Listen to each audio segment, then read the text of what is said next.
नमस्कार. महाभारतामध्ये एक प्रसंग खूप महत्त्वाचा आहे आणि तो प्रसंग असा आहे, द्यूतामध्ये युधिष्ठिर आपल्या पत्नीला म्हणजे द्रौपदीला हरतो. आता लावलं का काय हे प्रश्न नंतरचे.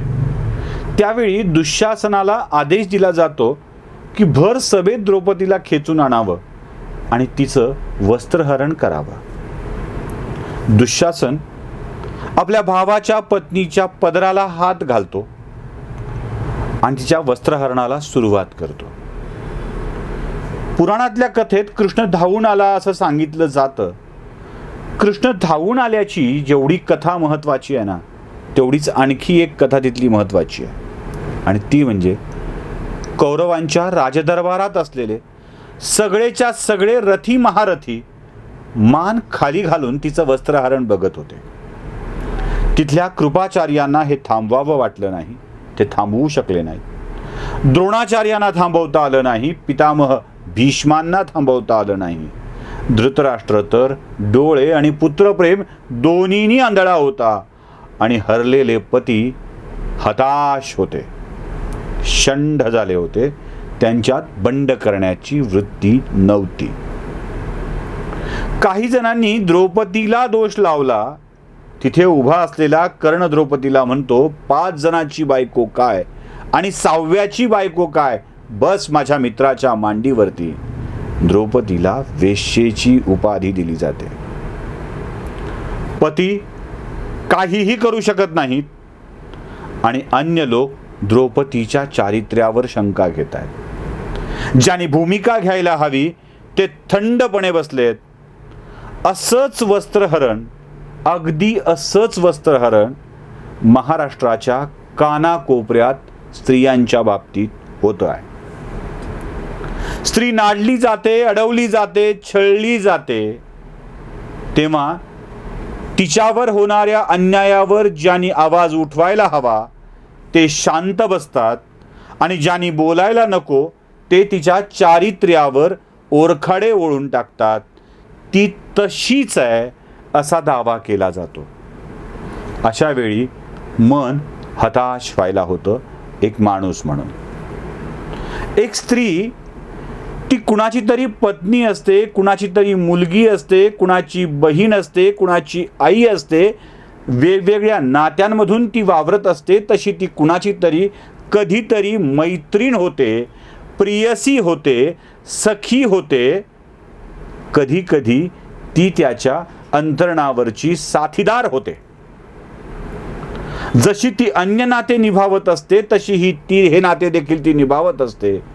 अशा वेळी प्रत्येक वेळी समर्पित आयुष्य जगणारी स्त्री जेव्हा आपल्या सगळ्या नात्यांना निभावून त्या नात्याच्या बदल्यात काहीतरी मागू लागते, काहीतरी म्हणजे आयुष्याची सुरक्षितता मागू लागते, स्वतःचा आनंद मागू लागते, तेव्हा तिला बदफैली किंवा वेश्या ठरवलं जातं. ती तशीच आहे असं बोललं जातं. महाराष्ट्रातल्या आजच्या राजकारणाला बघून तर हे वाक्य सातत्यानं खरं वाटू लागलंय. मंत्री, आमदार, खासदार वेगवेगळ्या प्रकरणात अडकत जात आहेत आणि अडकल्यावरती त्या स्त्रीलाच बदनाम करण्याचा प्रयत्न होतोय. जेव्हा एखादी स्त्री आपल्यासोबत झालेला विषय जगाच्या समोर मांडते तेव्हा ती बेशर्म सिद्ध होते आणि आपण केलेल्या कुटाण्याची कबुली समाज माध्यमात देणारा पराक्रमी पुरुष सिद्ध होतो. वाईट याचं वाटतं मित्र हो.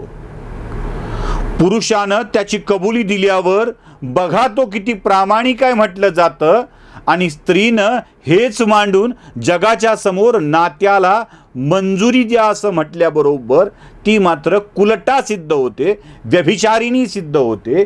यापेक्षा वाईट गोष्ट ती कोणती? एक व्यक्ती एका स्त्रीवर प्रेम करतो आणि ते प्रेम केल्यावर तिचे शारीरिक संबंध निर्माण होतात, त्यातून अपत्य जन्माला येतं.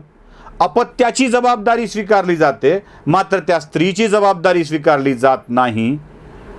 उभं आयुष्य तिनं कशाच्या आधारावर जगायचं आणि त्या जगण्याचा आधार पैसे असतो, ते पैसे त्या पुरुषाकडं ती मागत असेल तर तिला ब्लॅकमेलर संबोधलं जातं.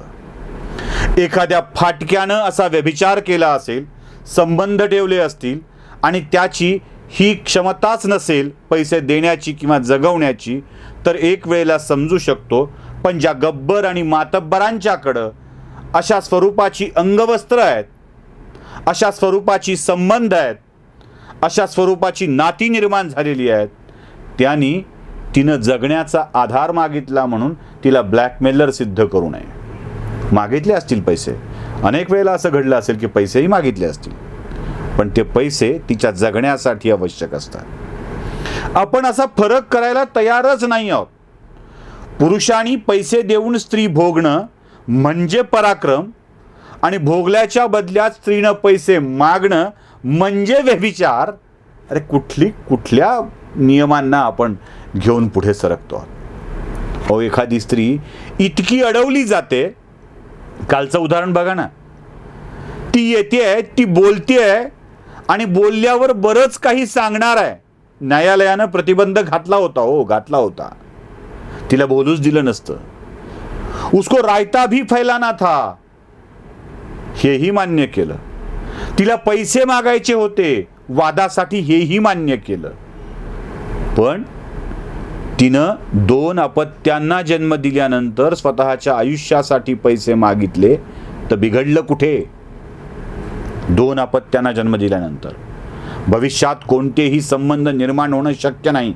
वयाच्या या उंबरठ्यावर आल्यावर तिनं आपल्या उपजीविकेसाठी पैसे मागितले तर ती ब्लॅकमेलिंग कशी असेल? खरं तर ज्यांची क्षमता आहे त्याने ती जबाबदारी मोकळेपणाने स्वीकारायला हवी होती. ते घडलं नाहीच. घडलं काय?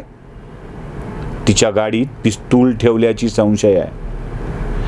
तिला त्या गावातल्या कोणत्याही व्यक्तीची ओळख नसताना अट्रॅसिटीची केस म्हणजे माणूस ओळखून त्या व्यक्तीला जातीवाचक शिवीगाळ केल्याचा खटला दाखल होतोय. पिस्तूल ठेवलं जात आहे. एवढ्या मोठ्या न्यायनगरीत सत्र न्यायालयाच्या आवारात तिची बाजू घेऊन उभा राहील असा वकील सापडत नाही. त्या बाईला आपलीच बाजू कोर्टासमोर मांडावी लागते.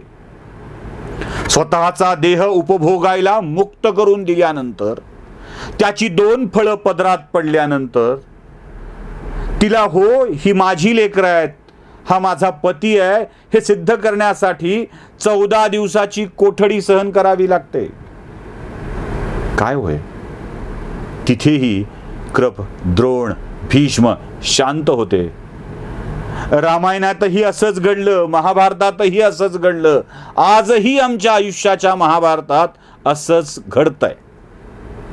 शरीर सुख हे दोघांच्याकडून असतं, एकांच्याकडून नाही. आणि त्याला विवाह बाह्य संबंधांना प्रतिष्ठा नसेल कदाचित, पण तिला वेश्या सिद्ध करण्याचा अधिकार पोहोचतो का? जेव्हा संबंध निर्माण झाले तेव्हा काही कमिटमेंट असतील ना, त्या कमिटमेंट पाळल्या गेल्या पाहिजेत ना.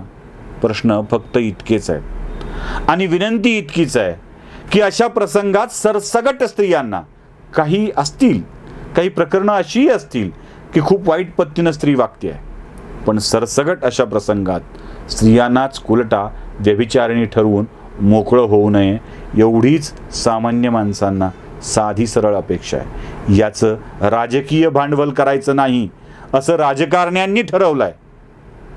नक्कीच ठरवलंय. चांगली गोष्ट आहे. व्यक्तिगत आयुष्याचं राजकीय भांडवल नक्कीच करू नये, पण राजकीय बळाचा वापर करून एखाद्याच्या व्यक्तिगत आयुष्याचा खेळखंडोबा देखील नक्कीच होऊ नये. याची काळजी ज्या दिवशी घेतली जाईल तो दिवस सुदिन म्हणावा लागेल. बाकी मला जे बोलायचं आहे ते मी बोललोय. तुम्हाला आवडेल की नाही माहीत नाही. शिव्या प्रचंड येणार आहेत, त्यांचंही मनपूर्वक स्वागत करतो आणि थांबतो. धन्यवाद.